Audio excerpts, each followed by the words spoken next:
morning. Let me try that again. Good morning. All right, that's better. Good to see you all, and thank you all for being here. It's great to be with you in person, in real life, in Washington, D.C. on a beautiful day, and also to the people who are watching from afar. Good morning. We have a lot of things we could talk about. I think the first thing I want to do is just very briefly, you have the full bios somewhere else, no doubt, but very briefly tell you who we are lucky enough to hear from today. So starting from the end here, Christopher Goldsmith is many things. He's an investigator, a combat veteran, and the founder and CEO of Task Force Butler Institute, which we will hear more about, which is fascinating. Amy Spitalnik, am I saying that right? Spitalnik is the CEO of the Jewish Council for Public Affairs, which is a recent change, right? But you've done many, many things, which we are going to hear about. And then we have Speaker Joe Tate, who is the Speaker of the Michigan House of Representatives, yes, in the House. And this is your third term, is that right? Yes, indeed. All right. So one of the things, and I should note that everyone on stage except for me is a Truman National Security Project member, so awesome. I want to just dig right in and ask each of you to tell us about something you're working on right now, because we're talking about polarization. Tell us about something that you're working on right now that is either a response to polarization or is affected in some way by polarization. Maybe we'll start with you, Chris. Yeah, so first I want to thank Truman's staff and all the members. This is like my favorite part of the year. So thank you, everybody who's behind this conference. So first, I kind of want to reframe this polarization talk. So there is one side that believes that the left is coming for them and taking away their rights and blah, blah, blah. And then there's the other side that's banning books and like banning identities and banning healthcare. These things are not the same. It's not a spectrum. Viewing this as left and right, and I've tried to remove talking about like far right from my lexicon, because to call a neo-Nazi far right provokes a reaction from the Marjorie Taylor Greenes of the world who say like, oh, you're just going after white people. Like, you're telling on yourself, first of all. But what are we working on right now? This is Pride Month. As someone who's got their pulse on all of neo-Nazi Telegram and Gab and the rest, I think that this month is going to be a little ugly. So my team right now is working with organizers of events. We're doing threat landscape analyses, and we are preventing violence through letting these folks know how to protect themselves, who are bad actors in their area, and what they can do to engage with law enforcement before the event, so that should anything happen, there's an immediate response. Okay, so I hear you saying that the word polarization is just kind of misleading and inadequate, right, to what we're talking about. I also think it's extremely boring, the word polarization. So let's just stop using it, okay? Mm-hmm. So I think sometimes we're talking about different things when we talk about it, right? And sometimes we're talking about extremism, and sometimes we're talking about people who are caught in sort of malignant conflict, which is its own kind of death spiral, as we keep seeing. Thanks, Chris. Amy, what's on your mind? What are you working on?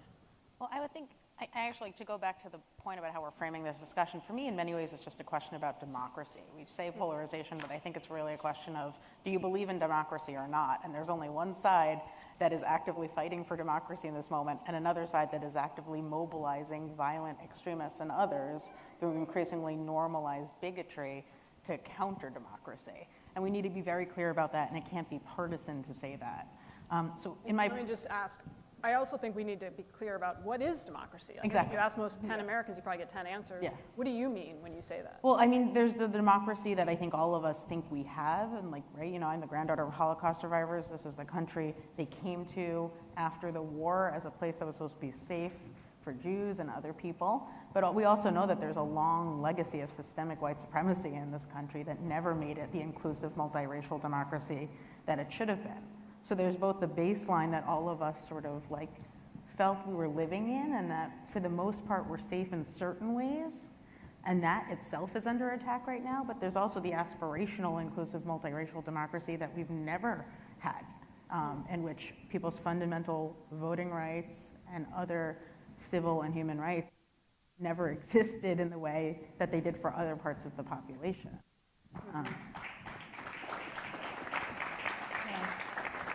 I guess to answer your original question, in my prior life, until I guess only a few months ago, I ran the organization that brought a lawsuit against the neo-Nazis that attacked Charlottesville. And when Charlottesville happened, when we saw these neo-Nazis chanting, "Jews will not replace us," many of us were confused. We had no idea why they were saying this, what this conspiracy theory was. And in the nearly 6 years since, we've seen that conspiracy theory go from the fringes and the dark corners of the internet to the mainstream of our political discourse. And it might not be Marjorie Taylor Greene or another Republican politician saying Jews will not replace us, but they're using invasion language, they're using globalist language, Soros, cabal, they're talking about groomers and pedophiles when it comes to the LGBTQ community, and the ways in which these conspiracy theories are at the core of this increasingly normalized extremism that we're seeing seep into our politics and our society, cuts to, I think, the crux of this conversation in many ways. How do you fight back against that? And so in my new role at the Jewish Council for Public Affairs, the core of our work is about building cross-community coalitions to both stand in solidarity with every community that's under attack at this moment, and there are many, and to fight for the sort of inclusive, multiracial democracy that we need, that aspirational democracy, and not just the bare minimum to protect against these violent extremists and others who are actively trying to use extremism to roll back rights, but to also do better than we were doing before for the long term. And it's not a short-term project, it's a long-term project. Yeah, and it sounds like you're saying that what happened in Charlottesville was in some ways foreshadowing or a precursor for other things. Exactly. Can you give us just a short, and we're going to come back to it, but the short version of what happened with the litigation that you were part of in Charlottesville? What was the outcome? Yeah. Well, it's very meaningful to be back at TrueCon because towards the beginning of my time doing that work, I was on a panel where we were talking about this pie-in-the-sky case we were bringing. This was 2019. It was 2019, I think, that panel. Not very long after we first filed the lawsuit, trial felt like a million years away. Little did we know all the things that would happen in the world since then, pandemic, January 6th, the ways in which it would really be a harbinger of what followed. But the upshot is that what happened in Charlottesville was no accident. It was planned meticulously in advance on social media, down to discussions of hitting protesters with cars and then claiming self-defense. And that's not an accident.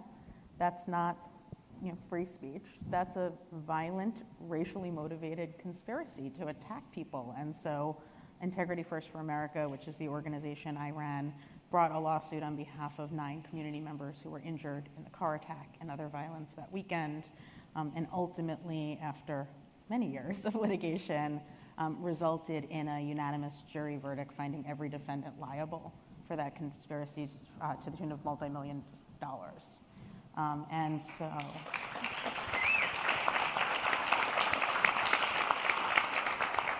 and there's so much to talk about in terms of accountability and extremism and how it ties into the work Chris does and how it ties into the broader fight for democracy Speaker Tate is involved with. And I also think that the way in which Charlottesville really was the harbinger or the preview of the violence that's followed, not just the mass acts of violence like Pittsburgh and Poway and El Paso and Buffalo, but these increasingly normalized conspiracy theories that have become part and parcel of our political dialogue, is so important to understand, and something that 6 years ago I don't think anyone in this room or anywhere fully anticipated.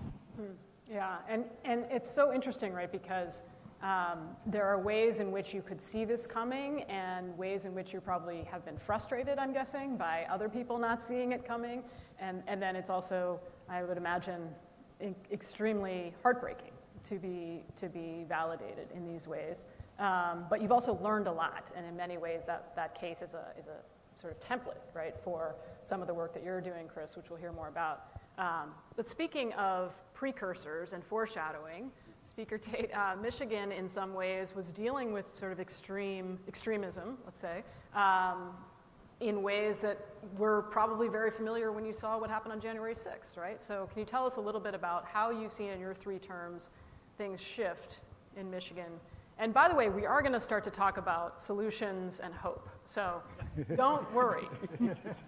Just going to do this. I know in DC we spend a lot of time admiring the problem, right? And looking at it from 800 different angles and lamenting it. I know my colleagues in journalism spend way too much time on that. But I just want to establish where we've been and where we are. Absolutely. Well, good morning. Thank you all for having me. I think for us, looking at Michigan, as you know, the past few years, I think those that aren't from the state of Michigan probably looked, before last year's election and basically said, what is going on in that state? We had everything from, as you mentioned, before January 6th, there was kind of this trial run on those that felt they could undermine our institutions, our state institutions with the legislature, and essentially say to our duly elected governor that she can't lead our state. And, in April of 2020, they ended up showing up, and hundreds with, their long guns and their weapon systems. I served in the military as well, and you have folks that showed up like they were about to go into combat, essentially in what we saw on January 6th. At the state capitol. At the state capitol. Also with nooses, with all the other symbols, swastikas and Confederate flags. And coming from being in the North, you're like, why do you have a Confederate flag in Michigan? Doesn't make any sense. But so. And you saw that, and then you continue to see the intimidation with, the Wolverine militia, Wolverine watchmen that were planning and plotting on kidnapping our governor, and essentially holding a separate trial for the actions that she was taking in leading our state. And then it kind of continued to follow with having false electors come in and try and certify. When President Biden won the state, tried to come in and even planned on sleeping in the Capitol, like finding a way in the Capitol so they could come into the chambers to try and undermine a free and fair election. So that kind of sets the groundwork for what was going on in the state of Michigan. Voters exercised their power last November, so this is the first time in 40 years that Democrats control both the House, the Senate, and the governor's office. And we're seeing a change there, and as we discussed earlier, we're trying to make government, at least my job in the House, trying to make it more boring so we can just get down to doing the work of the people. Yeah, and it's something else, right, to see. I mean, I wonder, we've seen actions like this in other countries all over the world, and you served in the Marines. What was it like that day? Were you at the Capitol, and what were your thoughts on that day? My thoughts on that day was, I think it was just surprise. I couldn't be more surprised in terms of, the institution that we had in Michigan that has served us for, obviously not perfect.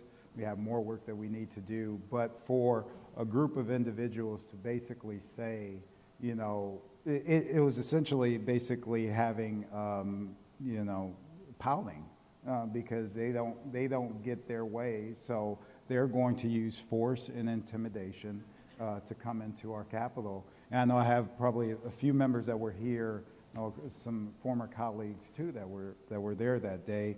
Essentially, them coming up to the chambers. We're lucky to have our state police there and our sergeants to make sure that we were safe and protected. But I mean, it was definitely touch and go there to see, like, are they going to come through into our chamber and what is going to happen, and essentially what is going to happen to our state if this happens. So it was very surprising and just unsettling. Deeply unsettling, I can imagine, yeah.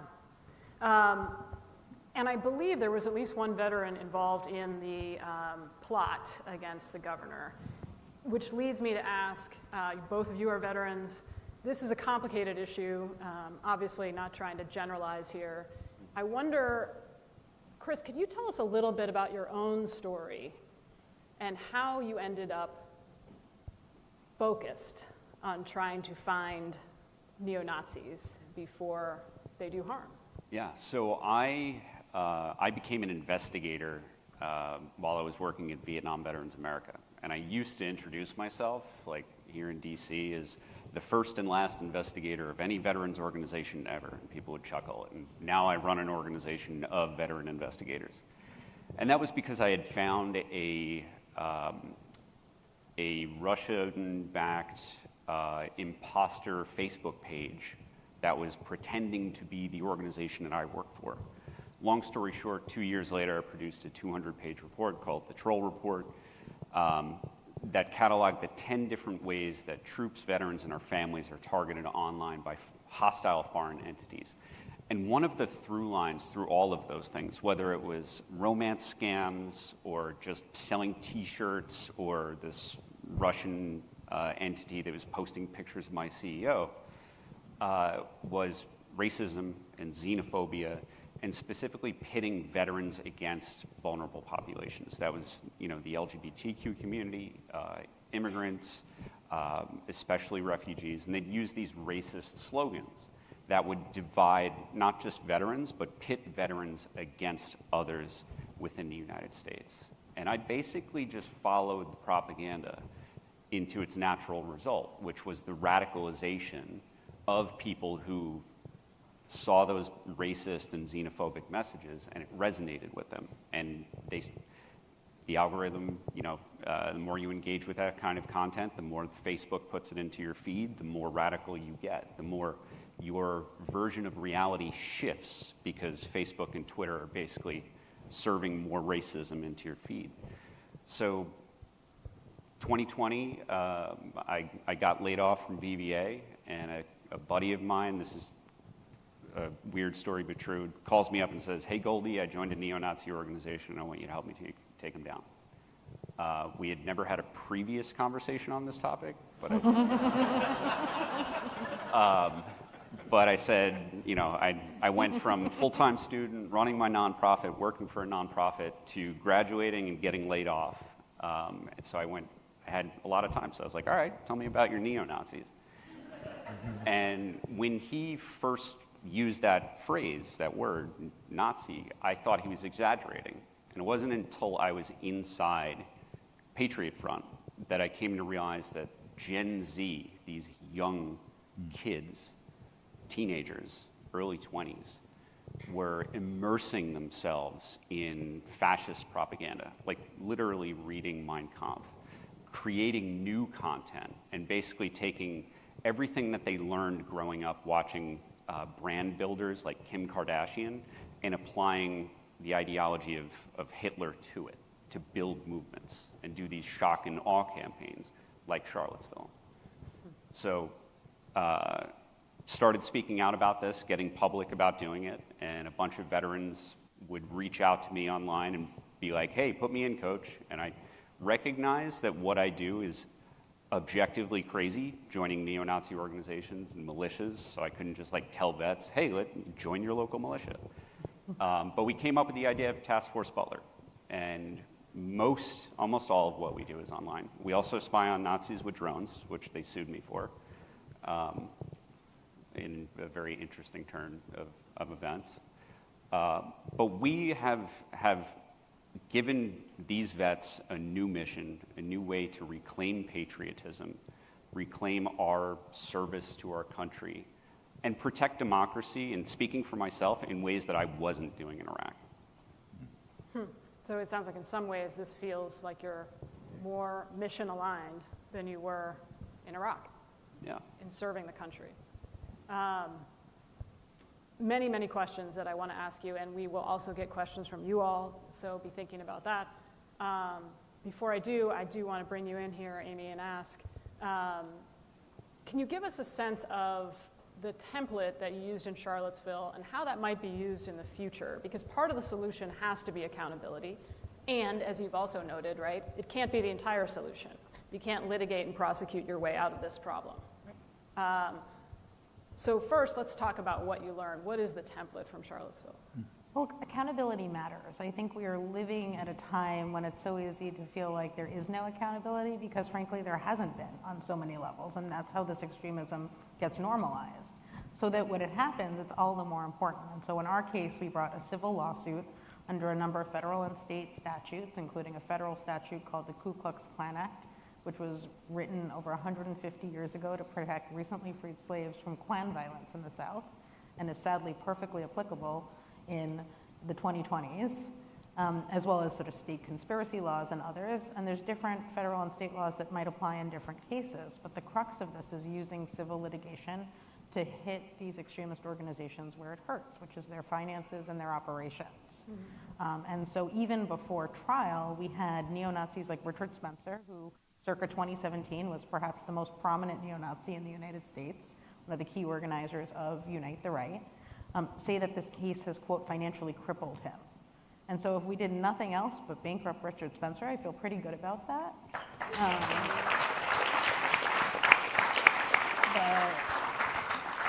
But it also goes beyond that, right? So certainly the case has bankrupted these groups. Many have talked about how it's undercut their operations. Some have shut down. A few have claimed that they've left the movement. And even though we're skeptical about that, it speaks to the pressure they're facing. But what the case also does is really pull back the curtain on how these groups operate. What is their actual conversation happening on these Discord channels where they plant violence?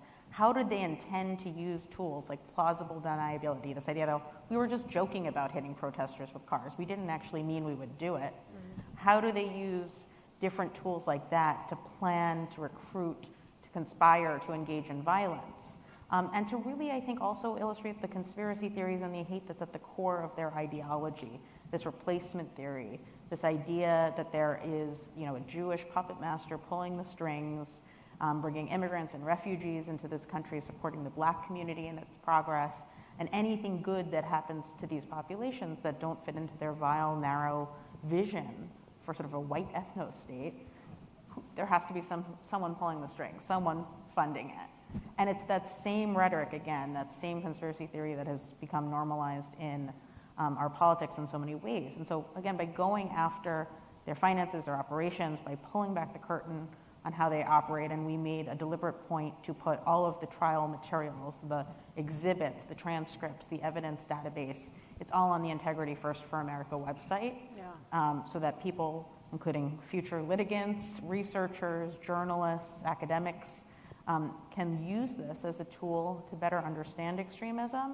And we've actually seen our case now serve as a model. There are a number of January 6 cases modeled on it, and other cases that use the same framework to go after these extremists in their pocketbooks and with their operations. Yeah, I was very grateful that you made all of this so public. I think that helps because we've got such deep distrust going in the country, and it also helps, to your point, of sort of pulling back the curtain and also, replicating in other places what you've done. It also brings to mind this point that, you have to do many things all at once for a problem like this. It is a wicked, wicked problem. Speaker Tate, you have this wonderful aspiration of making politics boring again, which I love. And I wonder, it sounds like one way to do that, potentially, correct me if I'm wrong, is to make government function for more people. So can you tell us, are there one or two things that you've been able to get done that you feel like go towards that? Yeah, absolutely. So I think there are a few things, and as you mentioned too, and this theme of how long this does take to actually get to a point where, we are reducing, extremism and polarization. One of the things that we've been doing in Michigan, there've been a couple of ballot initiatives. I think one is around, a couple that has been around just lowering barriers for voting. So, we've done ballot initiative around no reason absentee voting. We recently had a ballot initiative for early voting. And so other items like that to lower the barriers there. But also, we had a ballot initiative around an independent redistricting commission. So we know when, and admittedly, I'm political. When we have the legislature, we know that draws the lines. They draw it in their favor. So the people of the state of Michigan decided to have that separated out from the legislature. And I think what we've seen, and this is the first cycle that this has taken place, where we have new lines drawn by an independent body, we see that the lines are more partisan fair, but also we're seeing The lines are more split. Like, in other words, like 50-50 districts, or? yes. Yeah. We're seeing more of that. So there are more districts where you can't as a candidate, go too far, I see. in the fringes. And I think that's going to play out, especially with the legislation that we've been looking at as well too. So I'll give you one example is gun violence reduction. So we've been able in Michigan in this first part of this legislative session to do gun violence, common sense gun violence prevention. So simple, not easy, but simple things like universal background checks, safe storage, extreme risk protection orders, things that my colleagues on the other side of the aisle had no interest over the past decade to even take a look at, even though it was something that the people of Michigan wanted. Well, they get primaried out, right, if they support it. Absolutely. To be fair, right? Yeah. It was structurally set up that way, yeah. But it sounds like now that's less likely, a little bit. Yes. And I think over the next several cycles, you will see, because there are seats that are held by Republicans that you're seeing a large body of their constituents that, for this example, gun violence, they want to see that. Right. The majority of Michigan residents want to see us do something about reducing gun violence. Majority of Americans, yeah. Absolutely. Yeah, that's a great example of like a structural change, sounds like. And we want to keep moving kind of in that sense. So when we look at things, how can we continue working, with thinking about pocketbook issues as well too? So in terms of tax relief, in terms of we've been able to expand our civil rights law to include the LGBTQ community as well too. So those are things that where essentially the policy is good politics at the end of the day. Like, this has the majority of support, and these are good, sound policies. Okay, so this is a good example, right, of a tactic to try to make politics boring, more boring, again, by reducing the rewards to conflict entrepreneurs, right? Making it harder for people who incite and inflame conflict to be in positions of power. For, if you have a sort of diverse, politically mixed district, then it's harder to just, dehumanize large groups of people, many of whom are, your constituents. So that's a great example. And I wonder also, as we think about the way you have to deal with this problem from so many different directions, one direction is sort of mental health direction, right, I would assume. Like, you can't just react to these problems and litigate or prosecute. You want to deal with it further upstream. So Chris, I think one of the things that makes you so powerful and wise in this work is that you have been there. So you can't just villainize every veteran or person who's ever gone down the YouTube rabbit hole, right? Yeah. I don't know if he's still here, but me and Max Blumenthal probably would have been friends like 15 years ago. My first time in DC, I had a mohawk. I was an anti-war protester. I came out of Iraq like really, really messed up, and angry and lashing out, and pretty right-wing libertarian. And that period in my life, I was literally meeting people like Stuart Rhodes, who were starting organizations like the Oath Keepers, so that they could one day go on to storm the Capitol and try to overthrow democracy. I know what it's like to fall down the conspiracy theory rabbit hole. I know what it's like to feel vulnerable and to lash out at others because I feel unsafe on a deep, deep, deep level. And for me, the thing that saved me from that more than anything was access to VA healthcare. And that's something that veterans have that no other American. We have a right to healthcare. And the VA really helped me put my life back together and stop feeling stuck and start moving forward. Wow. And that, I have no sympathy for the people, the Nazis that I'm hunting. So that, to be clear, I know how a lot of them got there, and it is somebody else's job to work on their mental health. What I am focused on is making it difficult and expensive to be a Nazi. You want to be a Nazi, you can. I'm just going to try and ruin your life. I'm curious. I'm actually really curious where you draw that line. Like, why don't you have sympathy? That could have been you. Yeah. No? Yeah. Yeah. Had you not had access to healthcare? I mean, I could have been a very scary terrorist. And we actually just, back on January 6th this year, we ran an exercise where me and my team, taking our knowledge from being inside these militias and these hate groups, built out, what could happen on another January 6th. You were very good at it. Yeah. I see myself in a way in some of these people. And that doesn't mean that if I had become that person that I wouldn't deserve jail time. Right. Or I wouldn't deserve people's anger, right? So there are professionals who are focused on mental health. You can be an expert in nothing and a jack of all trades, right? I could try to do everything, or I could be an expert. This is what you're doing right now. This is it. Yeah. Task Force Butler Institute, we have one mission: hunt Nazis, ruin their lives. Yeah, and meanwhile, but telling your story, I think, is really helpful to the rest of us to understand. You got to understand it enough, understand what's the motivation and why people are seeking belonging, right, and purpose, and an explanation for their grievances, right, a scapegoat.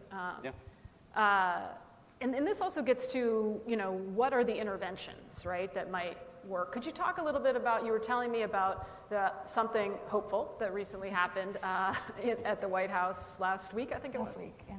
Yeah, look, I think, much like I think this whole panel, we probably talk about these issues a lot publicly, and it's important to recognize there are reasons for hope and that it's not all dire. And so I want to say that to start, because there really are. And for me, the last week in particular has been hopeful. The White House put out a week ago this comprehensive historic strategy to fight anti-Semitism, and at its core, it recognizes that to fight anti-Semitism, you have to protect democracy and you have to fight for the safety and rights of every other community under threat, and vice versa. To protect democracy and fight for other community safety, we have to take on anti-Semitism because it animates and fuels so much of that bigotry and white nationalism and conspiracy theories that we've been talking about. Because these things are often siloed. Right? Often siloed. Like and we the talk about anti-Semitism people over there, and the anti-racism people over there, and they don't exactly. really... And as a Jewish woman, right, I know that my safety is inextricably linked with the safety of you, of everyone else in this room,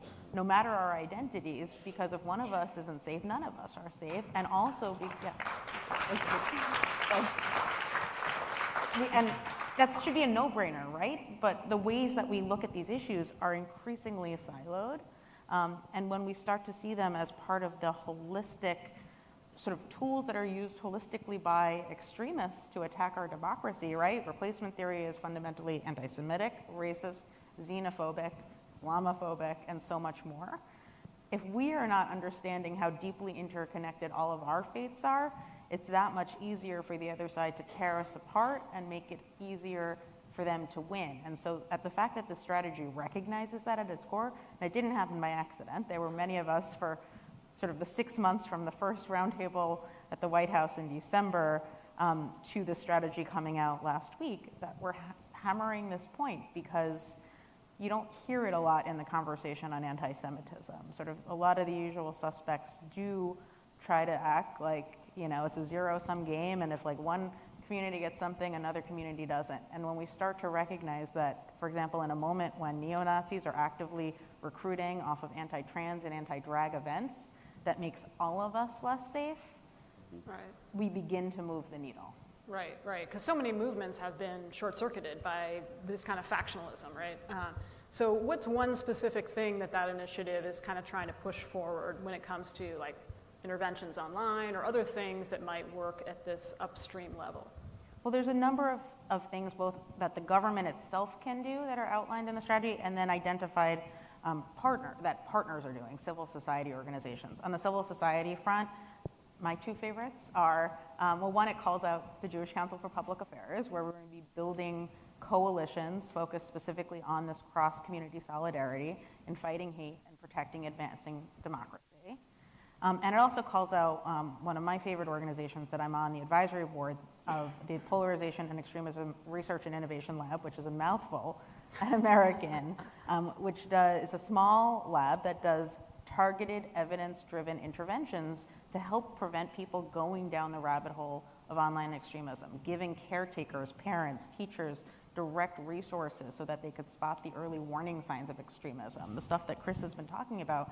How are we actually empowering the people who are with those typically young white men on a daily basis to spot the signs before they go and buy the assault weapon and shoot up the synagogue or the supermarket or is it giving money towards those efforts? So there is government money that is starting to go towards those efforts. Okay.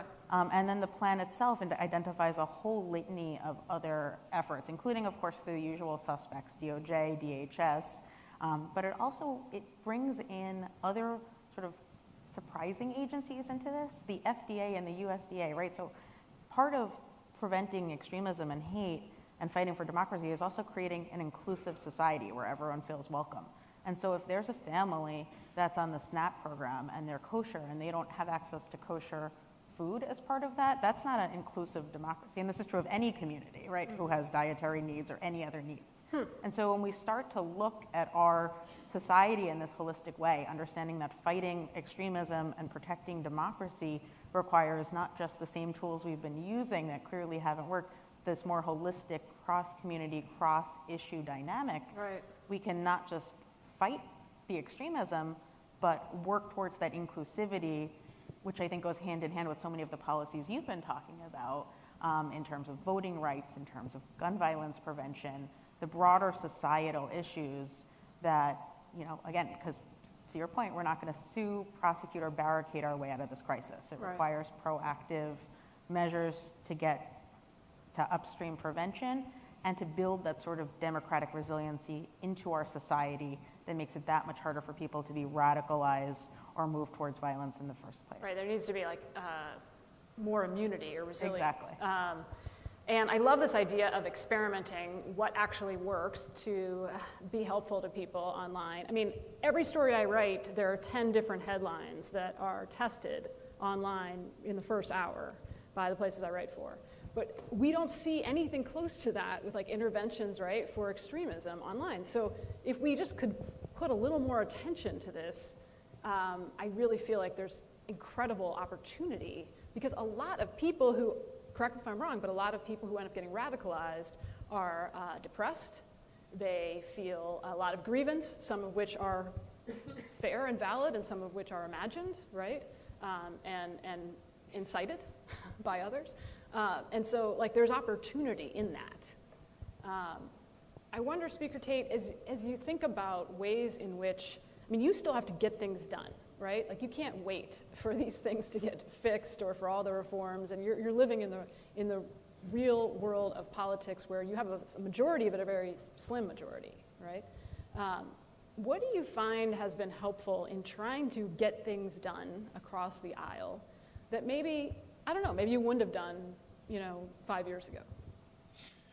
I think, we have to be able to identify, and I've always been, hold to this, that I think, we have to move in a bipartisan fashion. I mean, and in our state, I think that's incredibly important. I think we have to pursue that goal. We don't always get there, and that's okay. But there has to be, I think, a new way of thinking in terms of building new coalitions, and how do we go about doing that? A lot of that is, in part building trust there, but finding those opportunities, and I know I use, kind of those pocketbook issues as one example, like things that cut across, cut across anything, whether, I'm a Detroiter, whether you're in Detroit or you're in the Upper Peninsula of Michigan, like things that people, there's just that common overlap. So finding those issues and kind of building those cracks, so to speak, to create that. So I know we talked a little bit about gun violence prevention, but some other things like, when I travel across the state, one issue that always comes up and for us is housing. Like, no matter what. Like, I could be, again, on the east side of Detroit, or, could be in Traverse City, Michigan. Housing it's one of those issues that, you just say, okay, we have to figure out how to fix this. And I think those are those one-time opportunities where it helps to build some muscle memory to say that we can maybe build new coalitions to work together on those issues. Because us, at the end of the day, I think, I sincerely believe this, like we have to keep the trust of our institution, and for me in particular, the House, and by doing that, we have to get work done. We have to take action. There's no longer just sitting on the sidelines and hoping something kind of goes away. So when we do deal with the harder issues, at least we were able to take, kind of a crawl, walk, run approach, and hopefully build out from there. It doesn't always work, but, we kind of pursue. But hard problems are solved through boring, slow, collaborative, difficult work, right? This is the kind of thing that, so I love this idea